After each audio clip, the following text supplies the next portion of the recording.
Hello everybody. Today I will be teaching you how to make a mod menu in Little Big Planet 3. This is a very basic tutorial and kind of gives you just a basic rundown. So you're going to want to open your Poppet and you are going to want to start off making a basic design of your mod menu. Please make sure that it is not no bigger than the pod. Also make sure that your sticker material that you are using is not set as a static object. This will break your mod menu later on. So I'm going to do some fast forwarding of me designing a simple mod menu.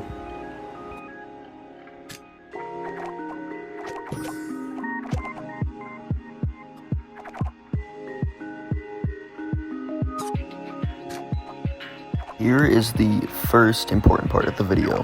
When making your mod menu, this middle piece here, you want to set it to the color that it is going to look like whenever you select a mod. So the on color is going to be the color of the selected mod, and the off color is going to be the color of when it is not highlighted or selected. I did mess up here on this part and I made the selection color the unhighlighted color and the off color the highlighted color. Please do not make this mistake that I made, and I will now be fast forwarding the video again.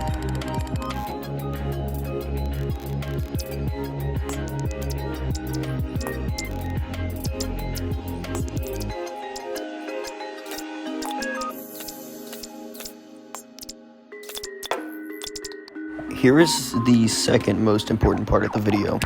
When creating a mod menu, make sure the entire thing is glued together.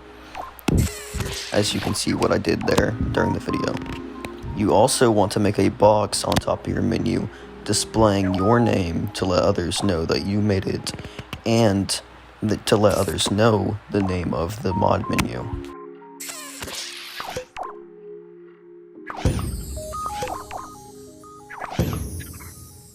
Please also make sure that you scale down the mod menu like I did here. You want to ensure that it is not bigger than the pod, but not too small.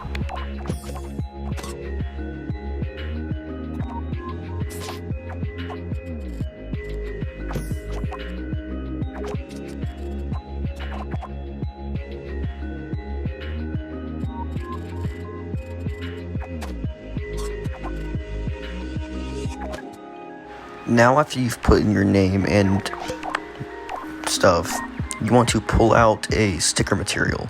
Make it at least this small, and you want to place it. It does not need to be one layer thin, it needs to be one layer thick. If this note glitch right here happens to you, you want to bring your menu to the very front layer, and then you want to place your note onto the square. What these squares will be used for is for the menu text.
and you want to set it to remote control receiver, controlled by the nearest player, detect in all layer range, and all players to set to lead. Also want to make sure that your controlinator is not visible in play mode.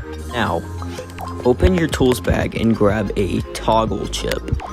What you want to do is put that in the top left, and once you've placed it down, you want to grab your cursor and make the circuit board for the controlinator bigger and move it back to where you originally placed it. You then want to go and grab a NOT gate and place that.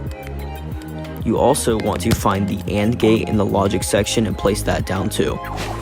Now that you have your AND gate placed, you want to take the output from L1 and put it into the input of the AND gate. You also want to take the output of L2 and put it into the AND gate as well. Then, what you want to do is take the output of the AND gate and plug it into the toggle. After you've done that, you want to take the output of the toggle and plug it into the NOT gate. Also make sure that you have your NOT gate set to invert output.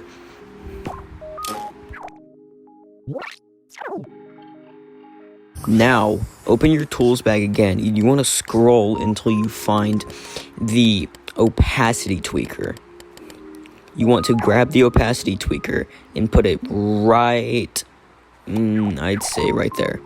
You want to make the settings just like the ones that I am doing in this video. You then want to connect the output of the NOT gate into the opacity tweaker. Now, take your toggle output and you want to plug it into all of the input nodes on your notes. This will ensure that whenever you turn your mod menu off, people will not see the text.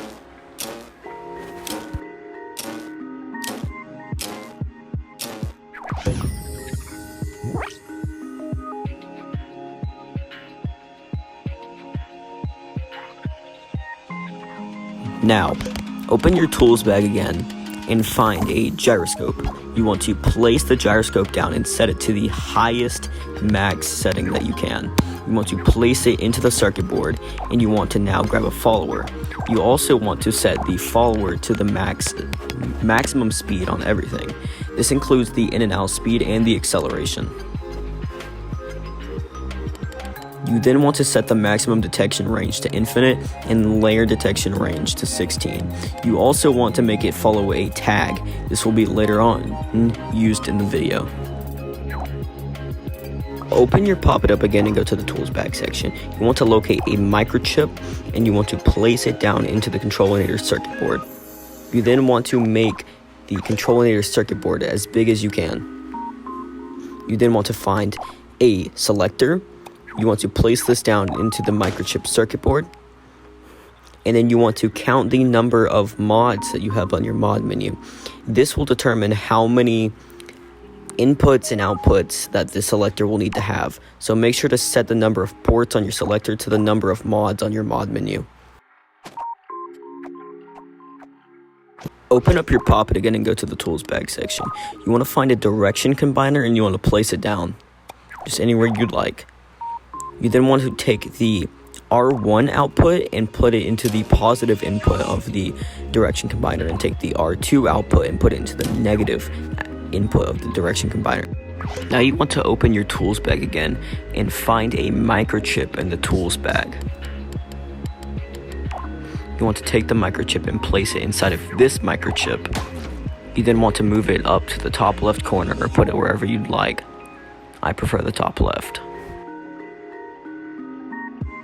Now take each output of the selector, like I did here. You want to select it and take it to each mod menu, like space. Basically, you want to take the output and put it into the input of the sticker panel of each one in chronological order. That means you have to do it one at a time.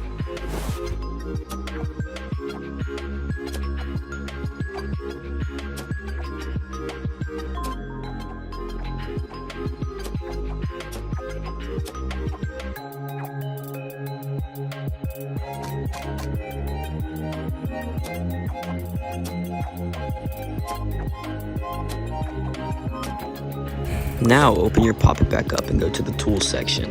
You then want to locate a XOR gate. You want to take the XOR gate and place it under the cycle spot of the selector. You now want to locate the microchip. You want to make it slightly bigger than what it usually is.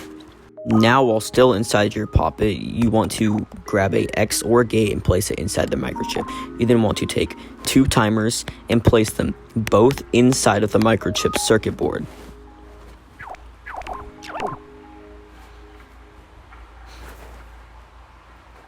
You then want to set the target time of the timers to 0.2 seconds.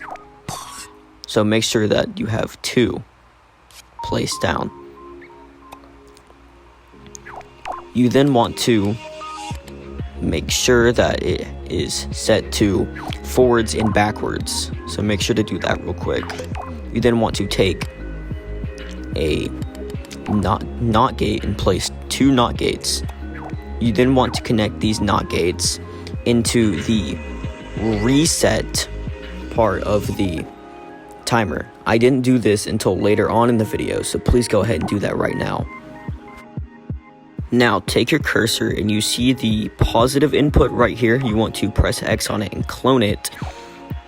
Basically, you just want to press X on it and clone it, and then take it to the input of the top timer and take the negative input of the direction combiner, clone it, and put it into the bottom input of the timer.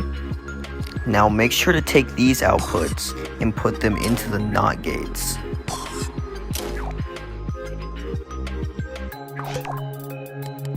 Now grab another timer and you want to set the time of this timer to 0.1 seconds. Once you've set it to 0.1 seconds, you then want to place exactly 2 down. You then want to grab the outputs of them and put them into the reset parts of the timer. Now, after you've done that, you want to take the cursor and you want to grab the output part of the timer, and you just want to click on the circuit board anywhere you want. It's going to create this little arrow button.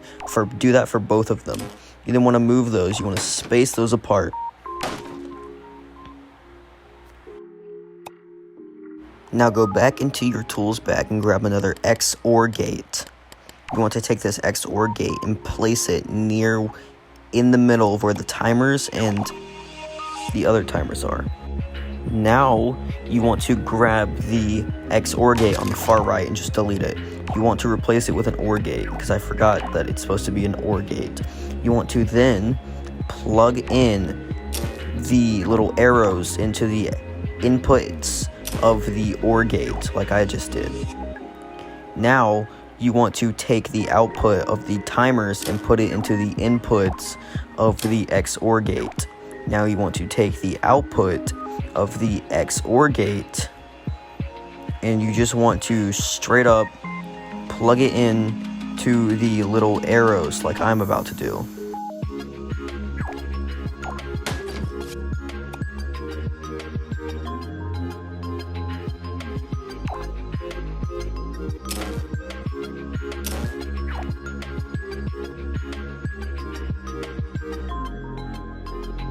Now grab the output of the OR gate and you want to put it into the right side input of the XOR gate.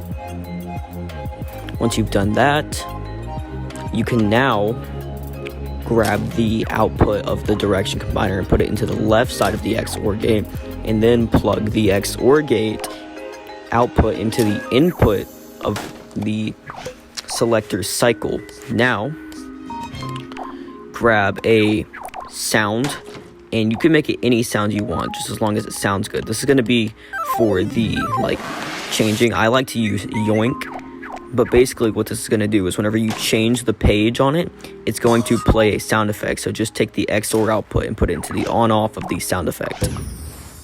You can now test this by putting it on play, and you can now hold R1 or R2, and you have a automatic changing system. Now look at these circuit boards real quick. If you may have noticed, I did not plug those OR gates into anything up there. This is why the changing system is bugging out. I don't know if you've noticed this, but I noticed this whenever I was recording the video. So if you did not do this step and you've noticed that it is bugging out whenever you try to hold the automatic change, then I'm going to show you how to fix this part, because this is really annoying and could lead to accidental button presses, you accidentally pressing something you didn't want to, or ending the game.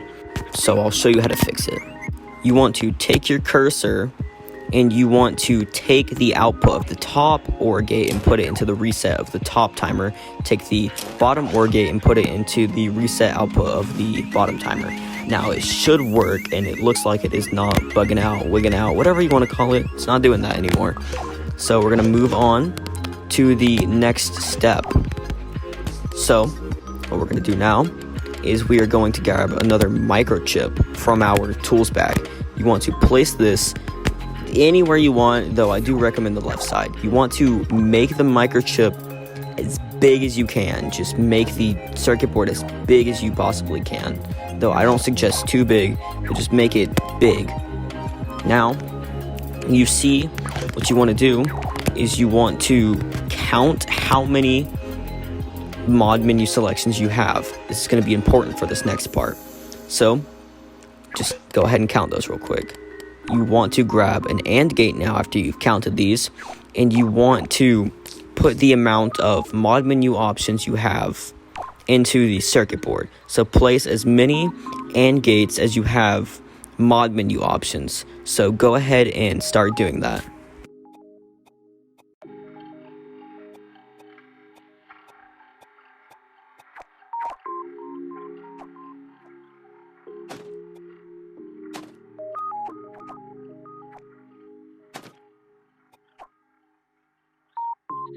Now that you have your AND gates and stuff all placed down, you want to take the triangle output from the controlinator, and you want to take it and put it into the very bottom part of every AND gate. Just every single AND gate, put it into the very bottom input of every single AND gate. Remember the first microchip we made that had all the selector outputs in it? You want to take that and you want to put each selector output into the corresponding number. So put the first output into the first one, the second output into the second one, all that stuff. And if you want to know how to basically tell whenever you are looking at the right output, you just hover your cursor over the output and it'll tell you what number it is. And that's how you can figure out where it's supposed to go into which AND gate. So make sure to do that.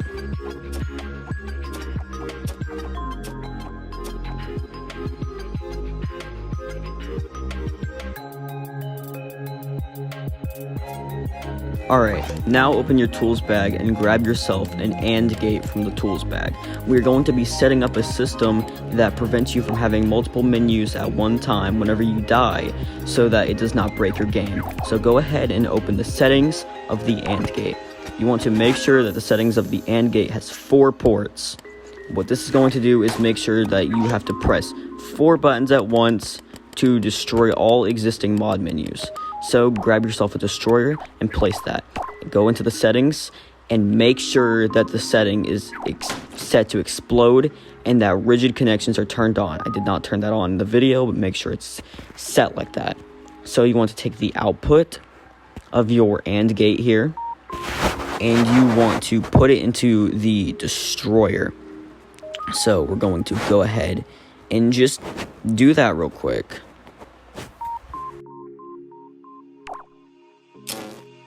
Now take your cursor and take the output of L1, plug it into the AND gate. Take the output of L2, plug it into the AND gate. And then take the output of R1 and R2 and put it into the AND gate. This makes sure that whenever you press R1, R2, L1, L2 all at the same time, it'll blow up all existing menus and replace you with a new one. Now, open your Pop-It after you've closed the Controlinator menu. You want to go into materials and grab some sticker panel. You want to make sure that it is a dynamic object. You want to make it small and just make it go stem up from the original part of the Controlinator, and you want to glue it to your menu. Just make sure that that little part is like just a little inside the menu. You just want to glue it on and make sure to make it invisible. This is how the menu is going to follow you. Now go back and open the Controlinator circuit board. You want to locate the microchip that contains all of your AND gates. Once you've located it, open your tools bag and find a toggle in your tools bag. This is what's going to make it to where you can toggle the mods on and off and show what mods are selected. So go ahead and start placing toggles in front of all of your mod menu option selectors. Now that you have all your toggles set up, you want to start linking the toggle outputs into the white material pieces individually from the toggles. So make sure to get the white piece and do it one by one to make sure that whenever you activate a mod, it basically shows that it's toggled. So go ahead and start doing that.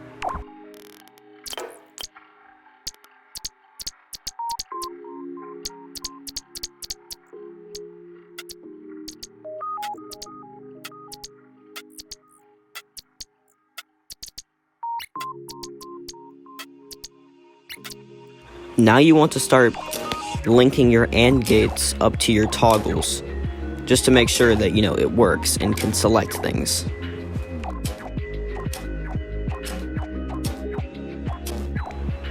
Now, if you have it set up correctly, you can drop down onto the ground, hide everything, and check to see if it will work when selecting. Now, whenever you press triangle, it should highlight it with white if you've set it up right to show that you have an option selected. You're now going to set up the menu to follow the player. So go ahead and grab yourself a SACBot from the tools bag.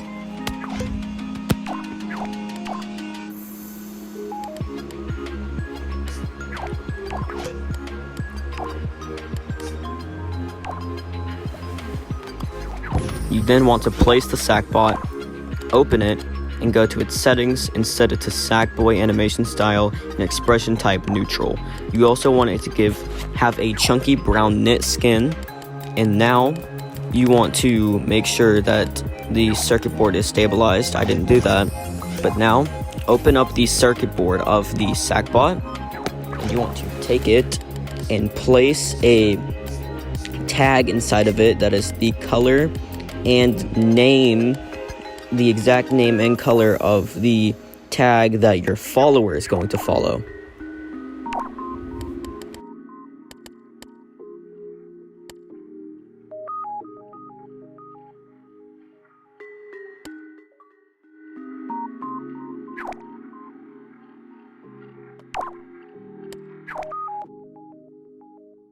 Now, if your mod menu doesn't seem to teleport over to Sackboy whenever you have it set up, you could have something set wrong.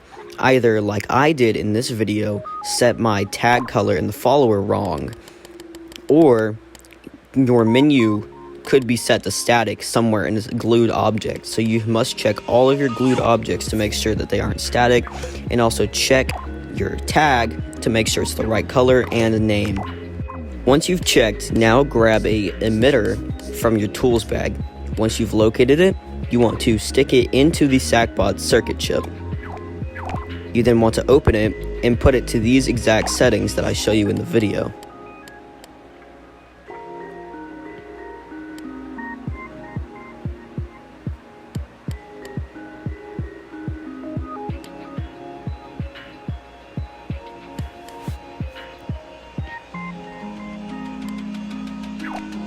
Once that's set up, you then want to save your menu and put it into the emitter. You want to put it one layer behind Sackboy and put it in the top left corner of his head. Once you have it set there, you can then pause the game and delete your other menu. And don't worry, yes, you can delete the menu if you do have it saved. Now, as I was saying earlier, if you are having the problem of the menu not following the SACBot, please check all of your sticker panel to make sure it is set to dynamic object instead of static object. And also make sure that the tag is the right color and that it has the right name, or the follower doesn't have the right tag color to follow and the wrong name. Please make sure to check these, or the menu will not follow.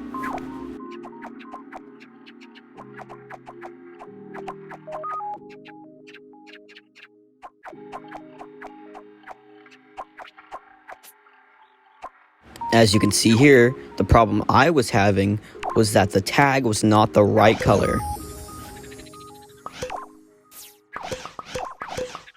If the text on your menu decides to go off to the side like this, please make sure that all the white squares that have the notes attached to them are glued onto the menu. If they are not glued onto the menu, the text will not follow along with the menu. So please make sure that all of the white squares that have the notes on them are glued to the menu.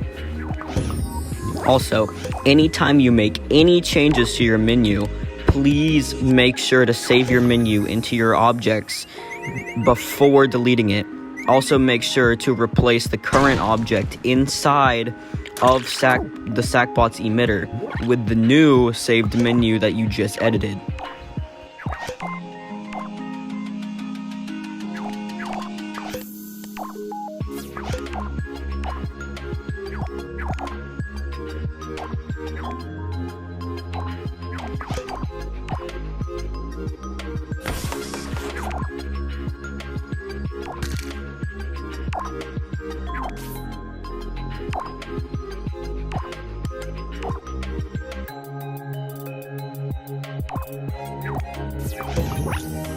Now, if the menu follows the SACBot and you're able to go up and down in the menu, select options by pressing triangle, and unselect options by pressing triangle, that means you've done this part of the tutorial correctly. Moving on to part 2.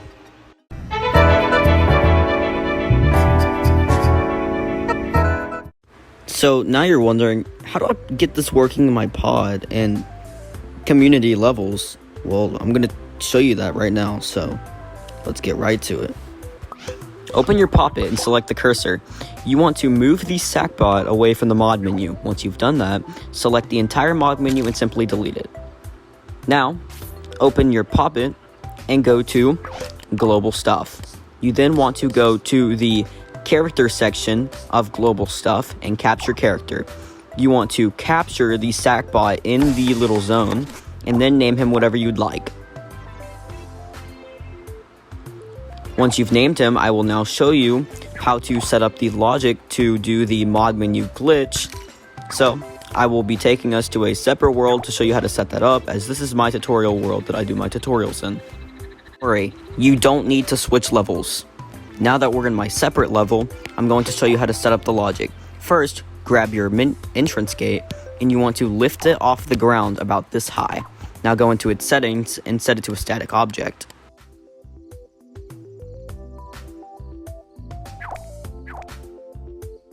Now, open up your Poppet and go to the tools bag. You want to locate a button inside of the tools bag. You want to place this exactly under your level gate. Once you have it placed, you want to put it on the floor and set it to a static object. Once you've done this, you now want to grab a microchip from your tools bag and place it onto the level gate.